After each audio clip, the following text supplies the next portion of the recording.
Hello friends, आज आपण इयत्ता चौथीच्या बालभारती पुस्तकातील झाडाचे मनोगत बघणार आहोत. मनोगत म्हणजे व्यक्ती, प्राणी, पक्षी, फुले, सजीव, वन्यजीव घटकांचे आत्मचरित्र. झाडाचे मनोगत.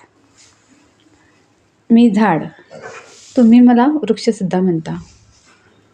तुमच्यासारख्या मुलानेच मला शाळेच्या परिसरात लावले होते. माझी खूप काळजी घेऊन त्याने मला वाढवले. माझ्या भोवती संरक्षक कुंपण लावून माझी काळजी घेतली होती त्याने. आज मी मोठा झालो. मी तुम्हा सर्वांना सावली देतो, फळे देतो. इतकेच नव्हे तर पावसात तुम्ही माझा आडोसा घेता. एकदा एकाने माझ्या शरीरावर कुऱ्हाडीचा घाव केला. झाड रडतो, दुःखी होतो. मला खूप वेदना झाल्या.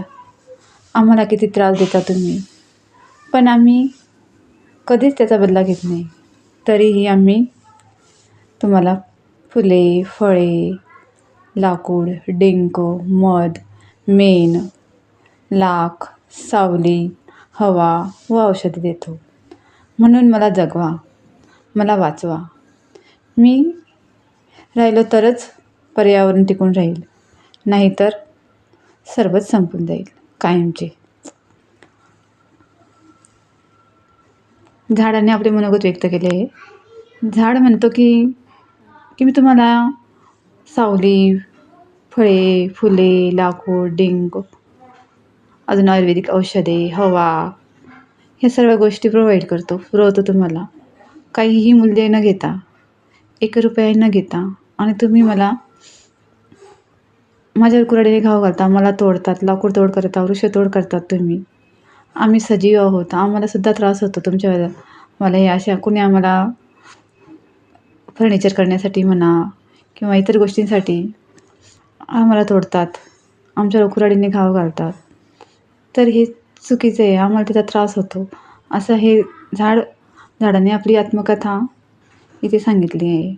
आपण झाडाची मनोगत त्याच्यावर एसे लिहू शकतो. अशा प्रकारे निबंध लिहू शकतो. आत्मचरित्र याला आपण म्हणू शकतो झाडाचे. अशा सुंदर रीतीने हे झाडाने आपले मनोगत व्यक्त केलेले आहेत. हे बघा, झाडाची मनोगताची हे स्क्रिप्ट आहे. तर मला निबंध म्हणून याचा छान प्रकारे वापर करता येईल.